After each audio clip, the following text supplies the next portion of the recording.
Thank you, Joey, for setting this up, and thanks to everybody who did help to organize this event. It's a pleasure to be up here. I'm Jordan Stutt. I'm the Carbon Programs Director at Acadia Center. We describe ourselves as an environmental research and advocacy nonprofit, but I like Joey's description of us even more.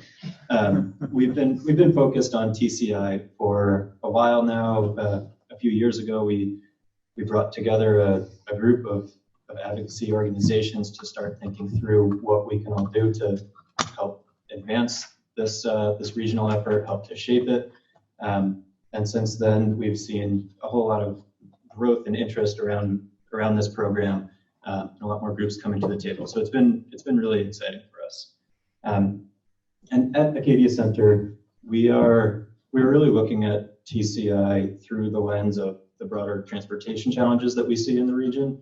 And I think all of these are probably familiar to everybody in this room, but transportation is the largest source of pollution in the region. Peter mentioned that it's 43% of Vermont's CO2 emissions. That's pretty consistent with what we're seeing across the region, where it's 40 to 50% in just about all the TCI states. Our transportation infrastructure is old and insufficient. In some cases, that means we have public transit that was built at the start of the 20th century and hasn't had the necessary upgrades. In some areas, that means that we have cities and towns that are built to accommodate cars, sometimes at the expense of other means of transportation. In some cases, that just means we have outdated roads and bridges that get washed away every season. We need more funds for more resilient infrastructure. And then finally, we have to recognize that the current transportation system exacerbates social and environmental injustices that are already existing there. But we can do more to address that through TCI and through other transportation policies, other land use policies, to really make sure that we're tackling this from a holistic perspective. And we also want to recognize, like Peter said, complementary policies are going to play a large role in that. So we're not looking at TCI as the opportunity to fix all of these issues, but we have to make sure that it's designed in a way that it can contribute to the solutions and not exacerbate those challenges. And it's great that we don't have to start from scratch. Peter mentioned Reggie. I am contractually obligated to share this slide pretty much every time I speak. We put this report out earlier in the fall, documenting a lot of the interesting data trends that we've seen since Reggie started. CO2 emissions have been cut approximately in half since the program was launched. That's 90% faster than what we've seen in the rest of the country, partially due to Reggie, partially due to other factors, but Reggie certainly played a significant role there. The GDP of the participating states has increased by 47%. That's over 30% faster than what we've seen in the rest of the country. That has less to do with Reggie itself. Reggie has been a benefit for the economy, but in a less significant way. But I think it helps to demonstrate that we can have ambitious climate policy and a growing, thriving economy. We don't have to choose between the two. And then finally, electricity prices in the Reggie states have fallen by 5.7%. And I think that's the most interesting data point up here. Because at the start of the program, we heard a lot that Reggie was going to increase electricity prices. It was going to make it harder and harder for businesses to be effective in this region. They were going to leave the region. But instead, what we've seen is that prices have fallen at the wholesale level. They've increased in the rest of the country by 8.6%.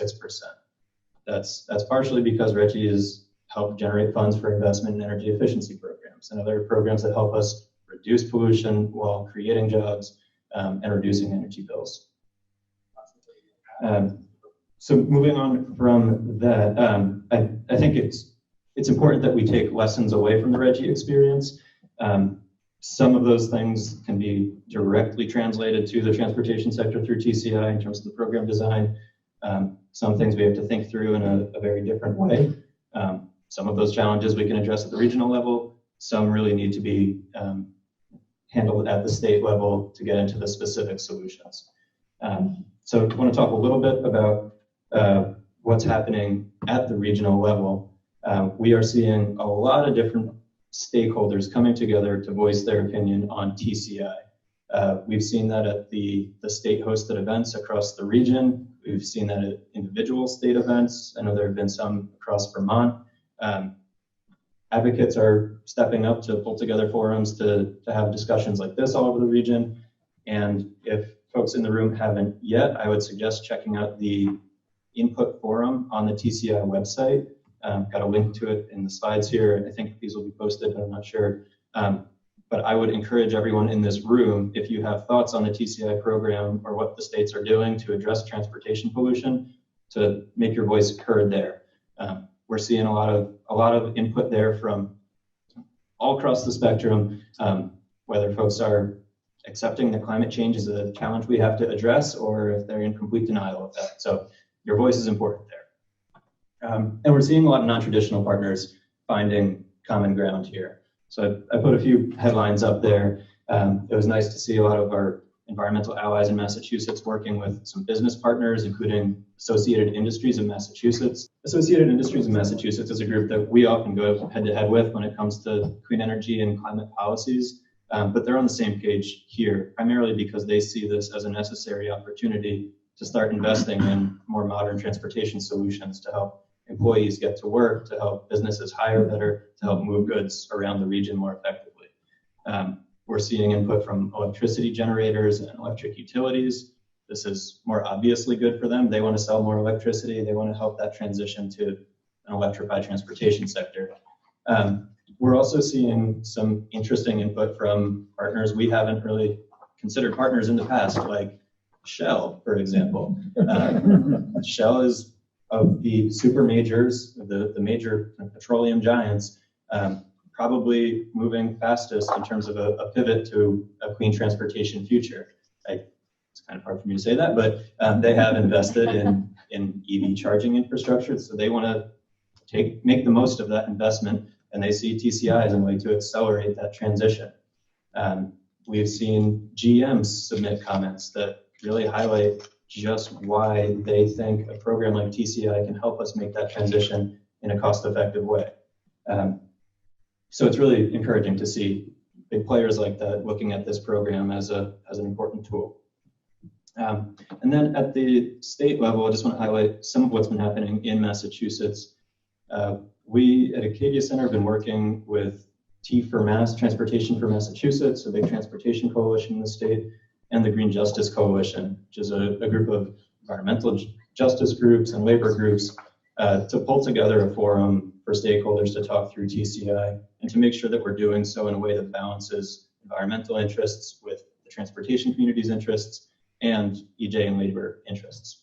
So we're kind of all setting the agenda together, bringing in representatives from the state to talk through what they're doing and to make sure there's a more direct connection between those stakeholders and the actual policymakers. And then we're using that as a forum to just make sure that stakeholders are educated and feel like they have the tools necessary to go out and advocate for the policies they see as necessary to make this policy work best in Massachusetts. And there's also been legislation that's been filed, an act to advance modern and sustainable solutions for transportation. The acronym there is Mass Transportation, a little cutesy there, but I think the content of the bill is really great. It's sponsored by a longtime environmental justice champion in the House and a senator from Western Mass, because we really thought it would be helpful if their voices came through clearly in that bill.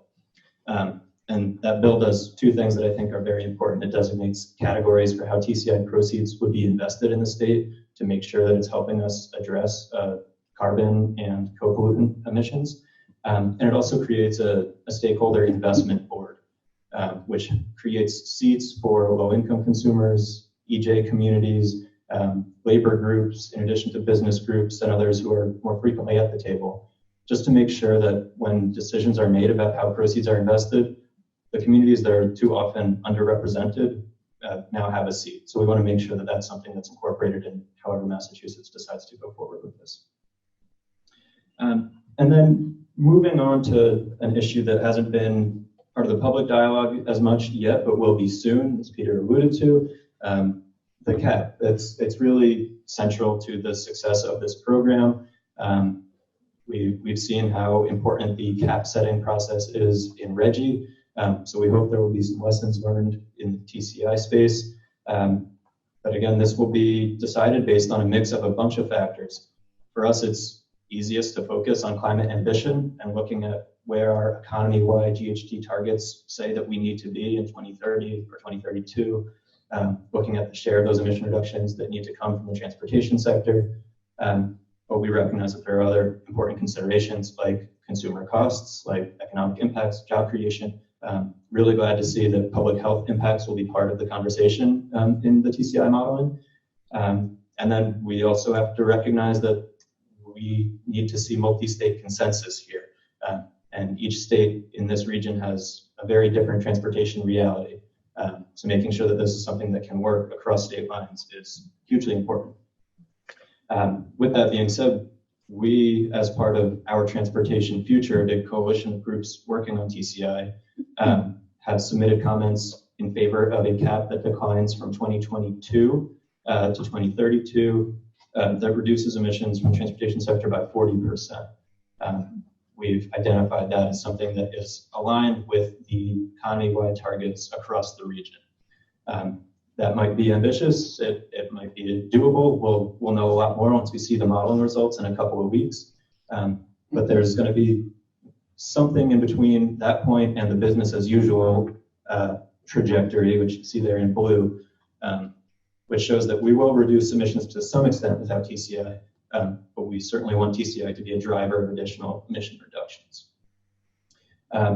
But even if we don't get the perfect cap that aligns beautifully with our long-term climate requirements, there are other measures that the states can take to make sure that this is actually a really successful program. And that'll be particularly important if the cap is set too high, if it's not as ambitious as it should be. So just working up from the bottom in this graph, and I'll try to go quickly through this because I have a sense that most people don't care too much about the specifics of these policy design details, but it's probably my favorite part of the program. That reserve price, the price floor at the bottom, is a really important piece of a cap and invest program's design.